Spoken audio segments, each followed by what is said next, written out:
семейный деген кафеге баш багып көрөлү. Канчалык деңгээлде кызматкерлери санитардык эрежелерди сактайт. Турмактарыңыздар өсүп кеткен. Биз келгенде эле перчатканы кие калды кызматкерлерибиздин баары. Мынаны карабайсызбы эми? Кандай ошо менен тамак жасайт экен? Не деген бизде боор алмаштырган, эмне деген бөйлөк алмаштырган, эмне деген мындай бир дүйнөдө жок оорулар болуп атат. Санитардык нормаларды үйрөтөсүздарбы кызматкерлерге? Үйрөтөбүз, ооба. Кандай нормалар менен бүгүн идиштер жуулушу керек? Санитардык норма боюнча. Санитардык норма боюнча швабраны көтөрүп алып тамак аштын арасында жүрөт. Кандай болот? Утуруп артмаса болбойт да. Бул кагазды неге салып атасыз буяка? Кагаздымы? Бул мен жак сезем караяды бул. Жок, сиз көрүп атасызбы? Могу карайган нерсени неге салып атасыз муну сиз чайга? Өзү чейит кагазды салбаса адашып калады. Тамак аш азыктарына конкреттүү бир анализ жүргүзүп, тобокелчиликтерди, коркунучтарды баалап, ушуга бир бүтүн чыгарган бир атайын адистерден концепция иштелип чыгып, бир жолго салынса деген ойду айткым келет.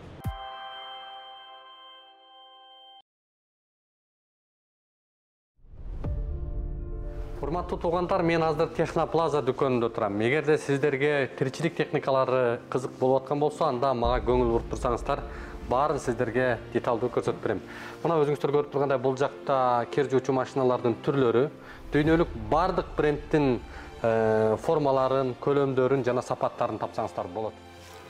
Сиздин ашкананын көркүнө көрк кошо турган, сиз каалаган дизайндагы муздаткычтардын сапаттууларын жөндүү баада дал ушул дүкөндөн тапсаңыздар болот.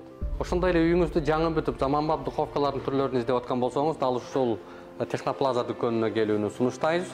Жалпы эле тиричилик техникалары дал ушул дүкөндө сатылууда. Дареги Чүй 279, телефондору 0774 024 777 номерлеринде.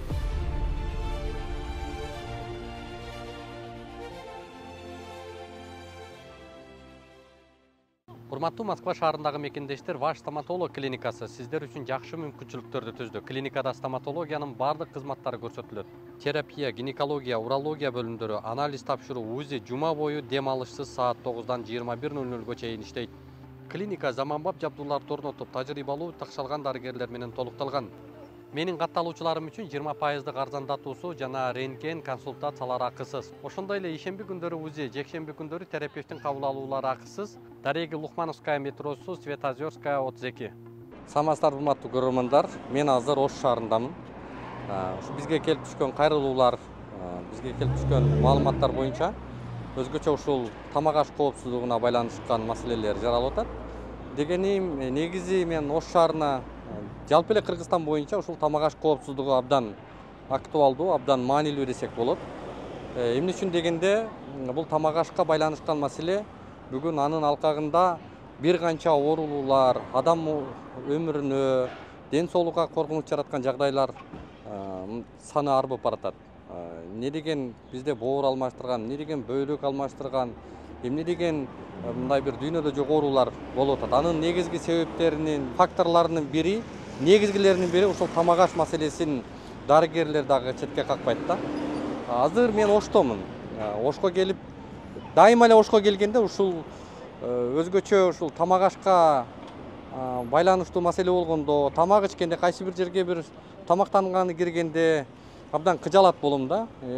Себеби ушул көп учурда санитардык, эпидемиологиялык талаптарды сактабай, мындайча айтканда гигиеналык нормалар көзөмөлдөнбөй, өзүм билем, өтүгүмдү төргелем деген жагдайлар жаралат. Эми бир эле бул жерден урматтуу көрөрмандар, бүгүн ушул тамак ашка байланышкан, ашканаларга, тамактануучу жайларга байланышкан эле маселе эмес, негизи эле бир концепция иштелип чыгыш керек деп ойлойм да. Бул кандай деген? Тамак аш азыктарына конкреттүү бир анализ жүргүзүп, тобокелчиликтерди, коркунучтарды баалап, ушуга бир бүтүн чыгарган бир атайын адистерден концепция иштелип чыгып, бир жолго салынса деген ойду айткым келет. Бир эле ушул тамак аш жасап даярдап тамактануучу жайларда эмес, ошол даярдалып аткан эт азыктарында, мисалы үчүн, өндүрүш тармагында, ошол эле жашылча өндүрүмүндө канчалык деңгээлде ушул дары дармектер менен дарыланып атат, ошол эле учурда жанагындай биздин айыл чарба багытында этти даярдоодо кандай чектен ашкан каражаттарды колдонуп атат. Эми бул боюнча көңүл бура турган адам да, мамлекеттик кызмат да жоктой да. Азыр эми биз мына эң чоң ушул Ош шаарында үй бүлөлүк кафе, семейный деген кафеге баш багып көрөлү. Канчалык деңгээлде кызматкерлер санитардык эрежелерди сактайт. Бул бир мисал катарында биз жалпысынан эми ушундай коомчулукка чагылдырып, аны ушул санитардык эпидемиологиялык кызмат менен аларды иштетүүгө, аларды ушул текшерүүгө бир чакырат элек да.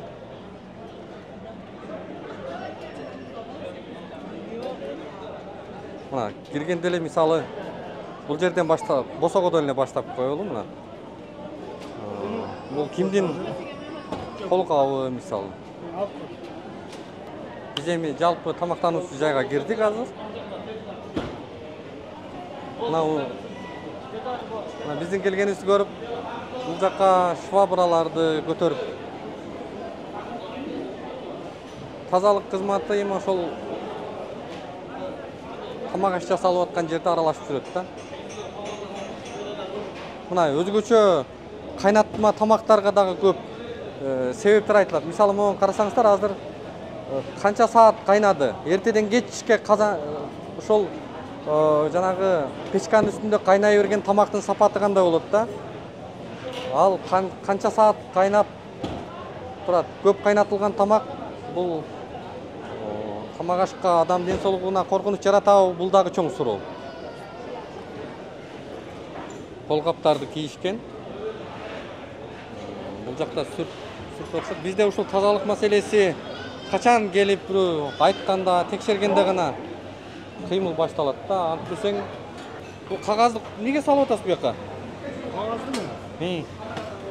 Чекти мен акетеден. Бу буяка салбаңыз, могу карабайсызбы? Өзү бул мендек сизем караяды бул. Жок, сиз көрүп атасызбы, могу карайган нерсени эмнеге салып атасызбы сиз чайга? Өзү чек кагазды салбаса адашып калады. Макул, буга салбаңыздар да, карабайсызбы? Чекеси кыстырабыз мендек. Мына бул эрип түшүп калат азыр могу. Эрип түшпөйт. Бул каттык кагаз. Карабайсызбы? Мана каттык кагаз. Ол экенди полный алады. Бул клейта ахмас. Бул кагаз ичинен чыгып калсын.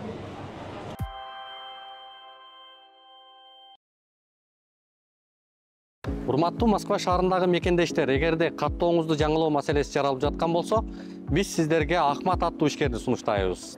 Төмөндөгүдөй ыңгайлуу автоунаалар, тажрыйбалуу айдоочулар сиздердин кызматта. Ар күнү Москва шаарынан Казакстан чек ара өткөрмөгүнө кирди-чыкты кызматтарын көрсөтүп келишет. Ошондой эле коопсуздук талаптарына толук жооп берет. Эч кабатырланбастан төмөнкү номерлерге байланышсаңыздар болот. +7 977 110 34 11.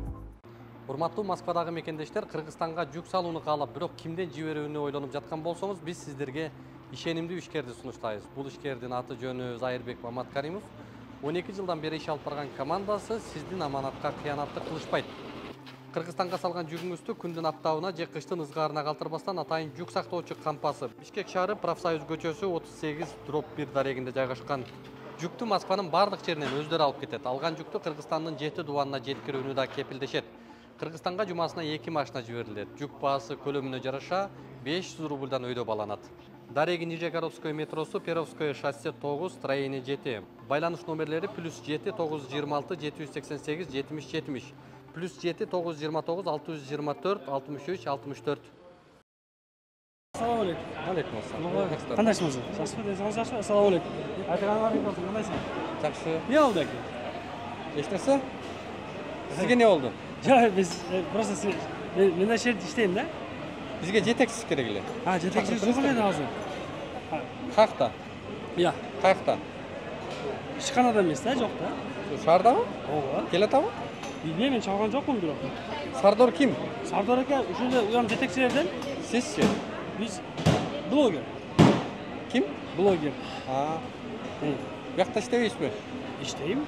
Bu yerda ishtayman da men. Ha. Как блогер bo'lib, как ambasador bo'lib ishlayman.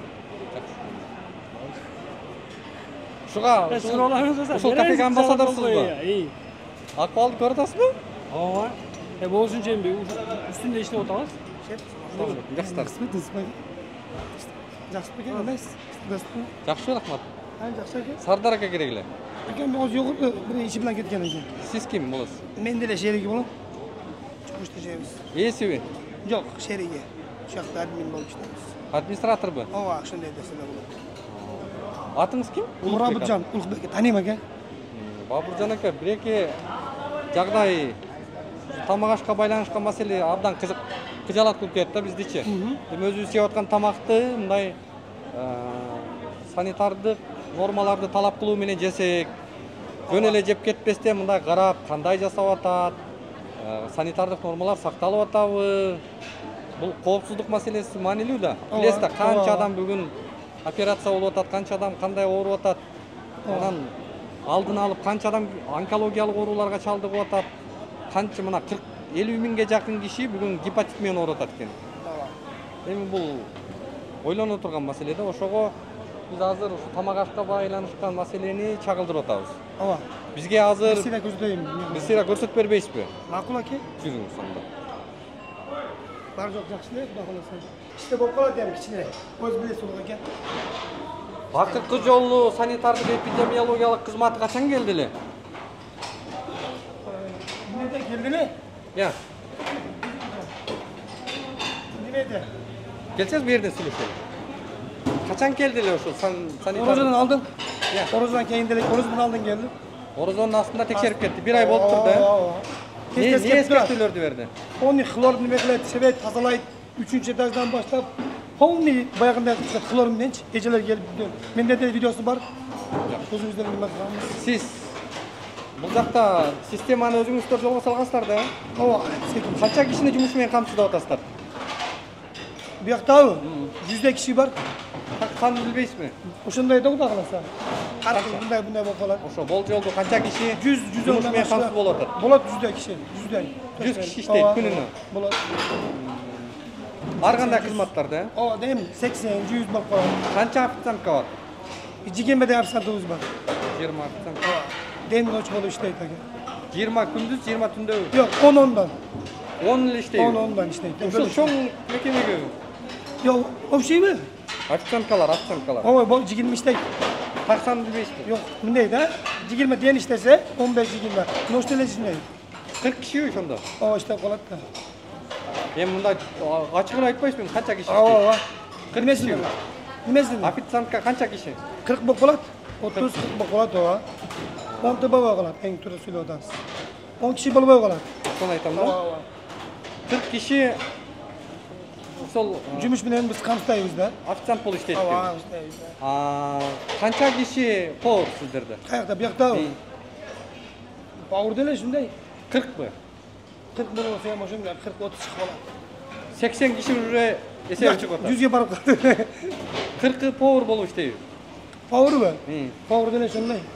Мына так билбейсизби өзүңүздүкүн? Билебиз, акам жазуу спискасы бар бизде. Канча киши мойкада иштейт? Мойкада 8 Улукбек.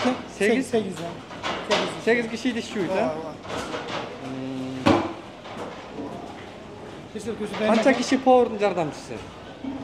Шакит бала бизде 5-6 бар. Мындай тупан болуп калат, 10 болуп калат. Шакитчи. Жок, бул жакка иштегени. Шакит 3-2бы? Ооба. Бар ошо 10 жакты бар. Жалпысынан ошондо 40 киши официант болсо, 40 киши повар болсо, дагы 20сы не кылып, 8и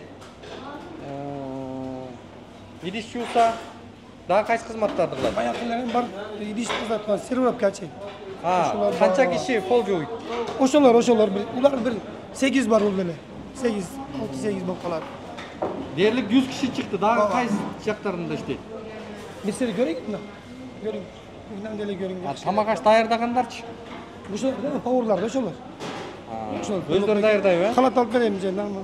Халат болсо деле жакшы болот. Барбы? Бар. Негиз бериш керек да? Ооба, бербейсиз чыгар. ачык берип коеюн түйүндө. Түйүндө халат бар, офиста. Жакшы. Ошондо азыр анда мойкадан баштайлы. 8 киши бүгүнкү күндө бул жерде идиш жууйт экен, э? Ооба. Негизи санитардык норма боюнча эми сиздер жетекчи да кызматка алып атканда, жумушка алып атканда санитардык нормаларды үйрөтөсүздарбы кызматкерлерге? Öğretiyoruz o. Кандай нормалар менен бүгүн идиштер жуулушу керек? Санитардык норма боюнча. Senden o oyuncağı. Ne yapalım sen? Cevap da. Жок, Тазалай эми берсин. атайын эрежеси бар да анын. Ama onu Кандай болуш керек? bilir. Hakem точно bilir. Hakem точно bilir. Çıkarayım ben. Чактырбайсызбы анда? Bilir. Atak. Эже саламатсызбы? Негизи идиш жууп аткандачы? Санитардык норма боюнча кандай болуп жуулат идиштер? Geliniz bana. Жок, азыр. Но макул, эрежелери кандай негизи? Tozalab yuvamızda şu yerda hamma yo'lda Жок, tozalab. үйрөтөбүз сиздерге жумушка алып атканда. O'rgatadi. Neni Toza uyuramıyorsun? yuvish deb nima qiladida, Жок, мына кир идиш келди тияктан. Кир идиш келди. Кандай болуп башталат? Эмне болот? Кир идиш келгенден кийин кандай эрежелер болуш керек? İş gelgeni assalomu alaykum avvalan bor. Bu yoqdan Siz kim biz bo'lasiz? Men ham oddiy ishchiman. Bir idish Жок, сиз kelganda, мойкада иштейсизби? ova moykada ishlayman men dag'i. Bir idish kelganda biz bardığımız o'z ishimiz bor. Bizga buyruq berilgan tozalik bo'yicha sredstvolar bilan, ko'maklar bilan yaxshina tozalab, juvib, chiroyli qilib ichkariga beramiz. Tushundim, ani ichkariga nima bo'ladi? ооба, ошонун эрежеси бар да. Ova. Ошо эрежеси кандай эже? Мына сиздер азыр бул жерге самын суу менен жууп эткенсиздер, э? mila suv, mila. Мила суу менен жууп эткенсиздер. Анан эмне кыласыздар? Suvni o yoqqa to'kamiz-da. Аха. Suv jamoa suvlar. Mana bu yoqda Бул chaqalib. жерден чайкалат. Анан Chaqalib, taylab nima qilamiz-da, teramiz. кайра коюлат чайкалгандан кийин. Mana bu yoqqa mana uni idishlar. Ошол жака коюлат, э? Ova. Эми келсеңизби могу жака? Gel baş bile. Bir yakta cevap. Birinci. Benim buna. Cevap durup. Anan. Азыр мындай болду. Азыр айтып атат. Эже бул жерден идишти жууп эткем, могу самын сууга. Анан муну самын моягына өтүп алалы. Анан бул жерден муну суунун акыбалын карасаңыз, эми мына. Ушуга чайкап туруп, бияк коюп атпайбы? Жок, азыр мына эже айтып атат. Муну жерден самындап жууп, мунусу менен чайкап, Мына бияк мына коюп. çakın.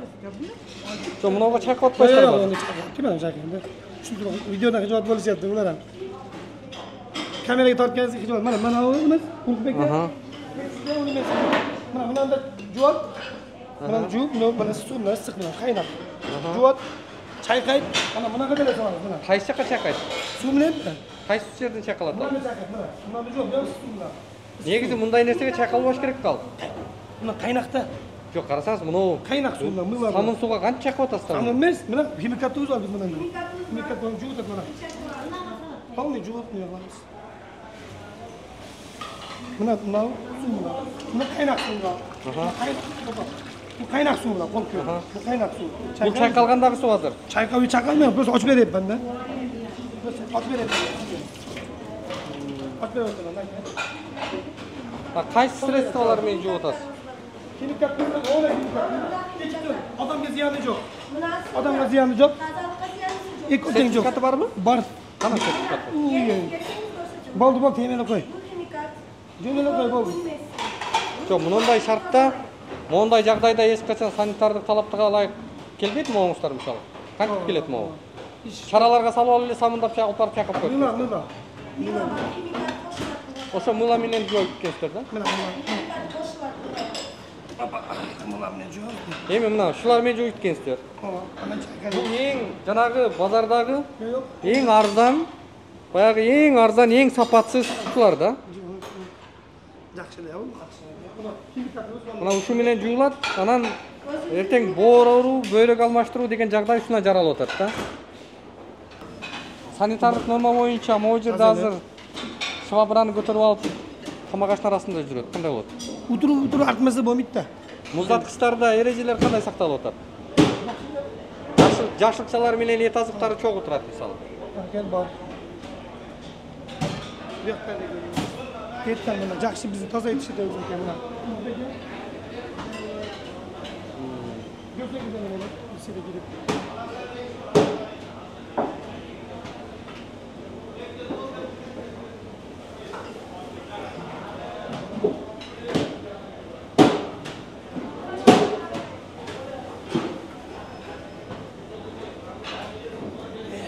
video görgen.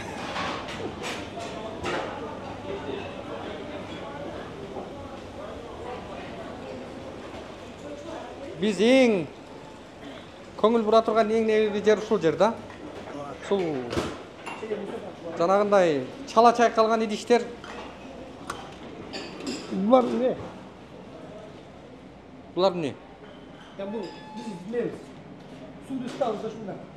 Şunu kaynatıp Бул картошка экен, э? Шундай турабы. oraya kadar fırında dagana juğular. Санитардык китепчеңиздер барбы? Тапча? Китепчең санитардык барбы? Санкинешкаңыз барбы? Бар. Атыңыз ким? Норуза. Сиздикичи? Ким? Sevinç. Китепчеңиздер каякта?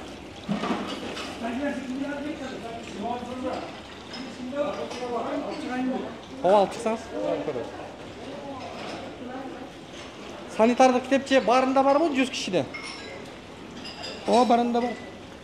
Bir adam yedi almaşı vam kalat da. Birer kebe koyuyor, birer kep kalat. Lekin bulanam işte bile jürgen. Sen tane girişe onu alamaz. Az mes köşeten. 100 kişinikini taper alası hazır. Karayım da hazır. Var. Alamaz söz alamaz. Yok hazır var mı bunlarda? Her tane kişi buluş gerek. Az karayız. O üstü var alıp vermeyiz. Barыңыздардын китепчеңиздер барбы? Санкинешкаңыздар?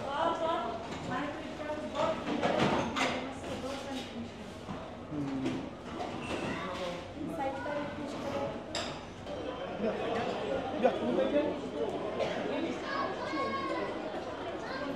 Ben bir için ana.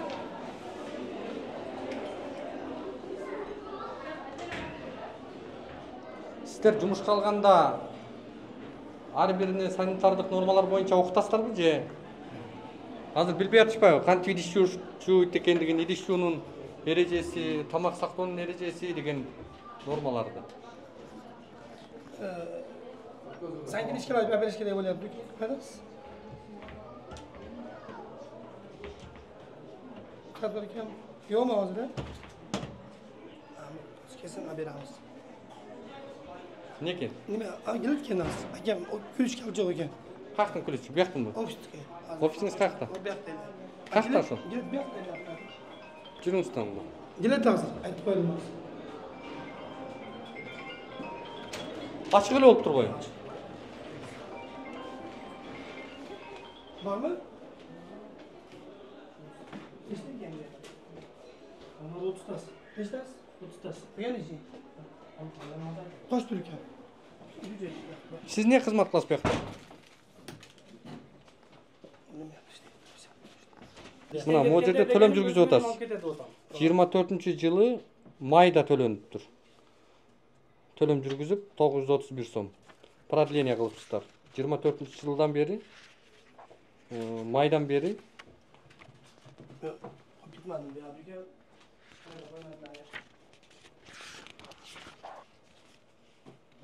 мына урматтуу көрөрмандар, бардык чектер могу жерде баарысы бир күндө бир убакытта эме кылып атат да. Бул кандай деп түшүнсө болот муну? Демек, мунун баарын эле жаран өзү барбай эле бул жактан пачкасы менен ушундай топтоп эле анан алып барып допуск алып кетип атат да. Бул дагы мына паракорчулукка чоң күмөн жаратат. Анткени баарысы бир күндө кетип калса, бул жакта ишкана ал күнү иштебей калмак беле. Кызматкерлер жок. Ошон үчүн баарысын ушундай эле топтоп туруп бир алып барып койгон. Алып барганда дагы бул 24-чү эмеде бүтүп атат. Мына бул дагы ошол. Кана 1 2 3 4 5 6 7 8 9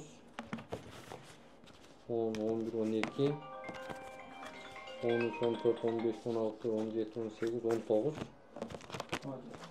20 21 22 23 24 25 26 27 28 29 30. Мына 30 эле китепте турат. Бул жакта жетекчиси айтып атат, өзүңүздөр көргөндөй бизде 100дөй кызматкер иштейт дейт. Анын 8 эле идиш жууган болсо, 40 тейлөө кызматында, 40 тамак даярдоо кызматында иштейт деп айтты. Бирок өзүңүздөр көрүп тургандай бул жерде 30 эле кишинин китепчесин көрсөтө алды да.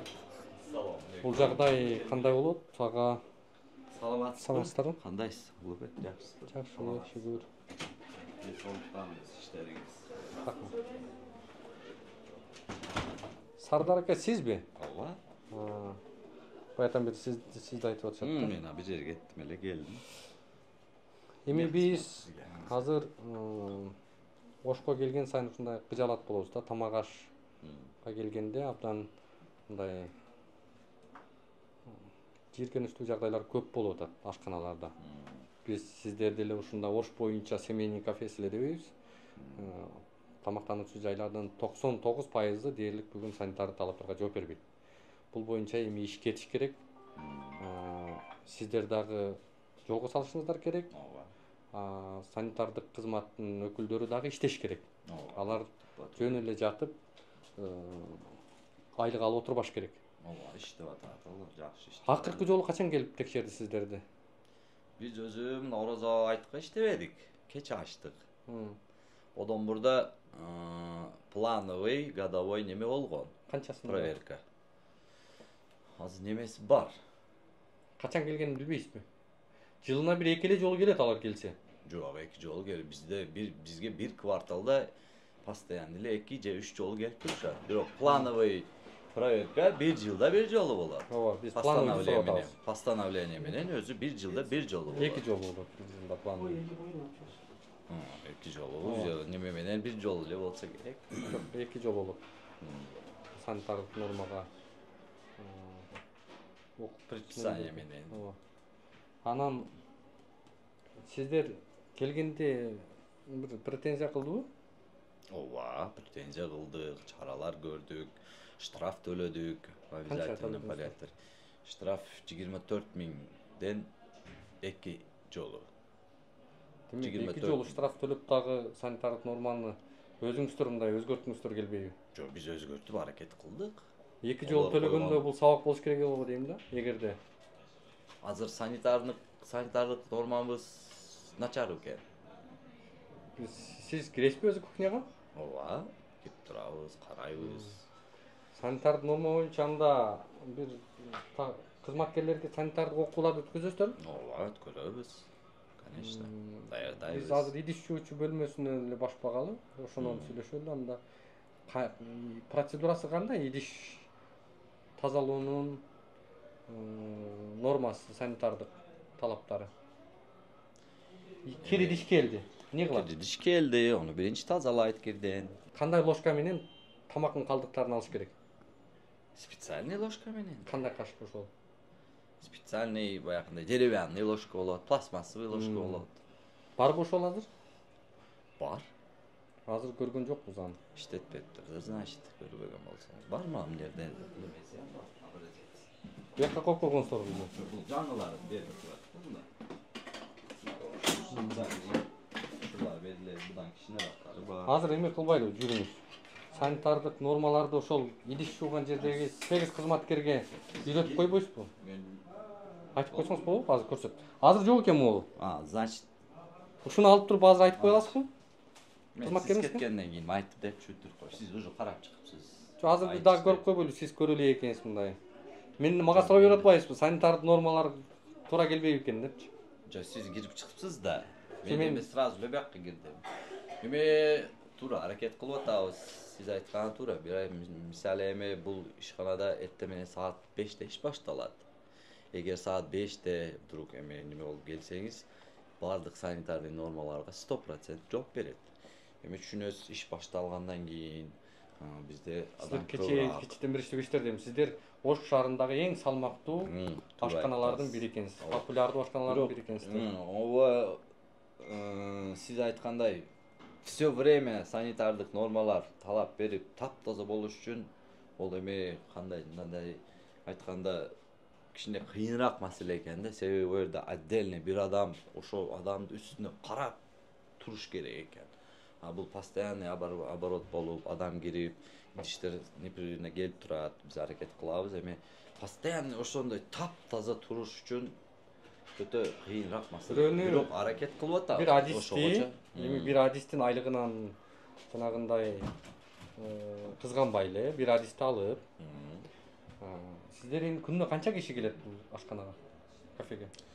Эми 300, 150, 400 адам келет.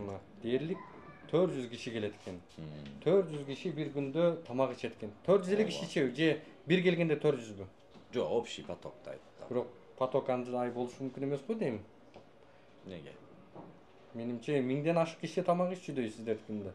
Анткени азыр эле дайым келбе, столдоруңар бронь болуп турат, киши үзүлбөй турат да. Жок, ушу бир отурганда 150, 170, 160 адам отурат да. Ошо мен эми грубо айттым, точный айтыш үчүн эсептеп чыгыш керек. Макул эми. Ал маселе мына 400 киши күнүнө тамак ичип атыптыр. Ооба. Ал 400 кишинин тамагы татыктуу берилиш керек. Ооба. Өзүңүз билип атасыздар, Кыргызстанда кандай деген оорулар чыгып атат, бөйрөк алмаштыргандар, оор алмаштыргандар, дүйнөдө жок оорулар, онкологиялык оорулар, гепатит оорулары саны барган сайын ашып баратат да. Анан эми буга же санитардык эпидемиологиялык кызматы өзү чара көрбөсө, эми коомдук контроль болуш керек. Коом өзү эл шаардыктар эмне тамак ичип аткандыгын мындай көрүп, ай кандай жасап атасың мага алып келип аткан тамакты деп бир суроо берип талап кылса, бул норма балким өнүгөт. Ошондой суроолор болгон бизге. Эми сиздин соучредителдейбизби, сиздин шеригиңиз 100 киши иштейт дейт бизде. Канча киши иштейт жалпы? 70 киши иштейт. Официально 70 киши иштейт. Канча киши тейлөө кызматында иштейт? Обслуживание кызматында так 20дан 25ге чейин. Непосредственно моп деп коет, мал обслуживающий персонал. Ошол 40 киши деди. Анан жок, ол поварларды ham кошуп айтып коюп. Поварлар отдельно 40 киши деди. Анан мойкада турган эле идиш жууган кызматкерлер 8 деди. Жети, бирөө башка иш кылат да. Анан эми мына могу жерде 30 китепчи, санитардык китепчеси турат. Бул китепчи 30 экен. Калганы кайякта? 30 эмес, бар дагы. Көрсөтө аласыз? 70 Макул, 70-ке ишенели. Мөөнөтү кээрлериники өтүп кетиптир. Жок, ошо мөөнөтү өткөндөрдү мен колуна берип, мына Орозодочу, Орозодо иштебейсиңер, мына санитарный книжкаларды кимдики өтүп кеткен болсо, ошолорду колуна берип, мындан дагы 1 жылга узартып. Булардын арасында өтүп кеткендер болуп атпайбы? Же булар өтүп кеткендер болсо, булар значит берилбей калыптыр да. Муну аябай эле бериңиз азыр, көрөлү. Бирөөсү дагы 100 идиш, 120 идиш обязательно кошулат. Керек экен азыр. Алып барып берип туруп айтып коюңуз тигилерге, азыр канча кишинин идишин жууп атат алар. Жок, уже башканы берген болуш керек. Жүрсөңүз таппай койдук биз. Көрсөт, таап бериңиз анда. Сиз айткандай баягы коом келип, мен тамагым кандай жасалат, эмнеден жасалат деген вопростор мурда болот эле бизге. Ошонун негизине алып, себеп кылып туруп биз тамак бере турган жерибизди ачык кылганбыз атайынчы. Жок, бер жагында иштин баары болуп атпайбы? Жок, эми ол ондай иштин баары бер жакта болуп атат. Чүй турган жерлер ачык боло албайт да.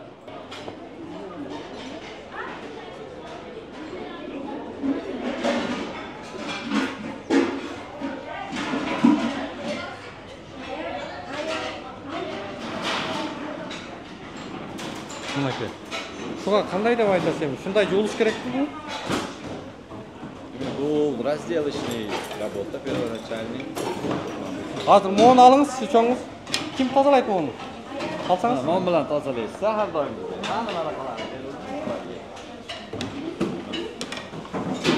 Бул жер таза болбосо башка жак таза эле билинет да, ушул жерденчи канчалык тейлөө болуп атканычы. Мени карасаңыз моуну. Токтоңуз, 1 мүнөт. Коюп турсаңыз бияка. Бул эмне? Бул гречканын небеси. Мында карасаңыз полностью. Мына карасаңыз. Сиз эмне кызмат кыласыз буякта? Эмне кызмат кыласыз? Повар? Не, да, студент, да? Мында карасаңыз полностью. Жо, нарк полностью. Мынаны карабайсызбы эми? кандай ошо менен тамак жасайт экен? Повардын жардамчысы экен, бүт идиш. Азыктарды ушул даярдайт. Ушул тамак эми ошол тырмак менен кантип чай ичебиз эми? Жок, азыр могу бул жакты киргизбеңиз, азыр тырмагын алып келсин. Тырмагын алганы кетти. Могу жок мындаксаңыз. Тырмактарыңыздар өсүп кеткен. Биз келгенде эле бир чатканы кие калды тырмактарыңыздын баары. Ушуну көзөмөлдөш сиздердин милдет да. Эгерде биз азыр мындан аркы дагы ушул коомдук тамактануу жайларга дагы кирели. Сиздер бизге жазган маалыматтарды чагылдырып айтып бересиз. Макул, бериңиздер.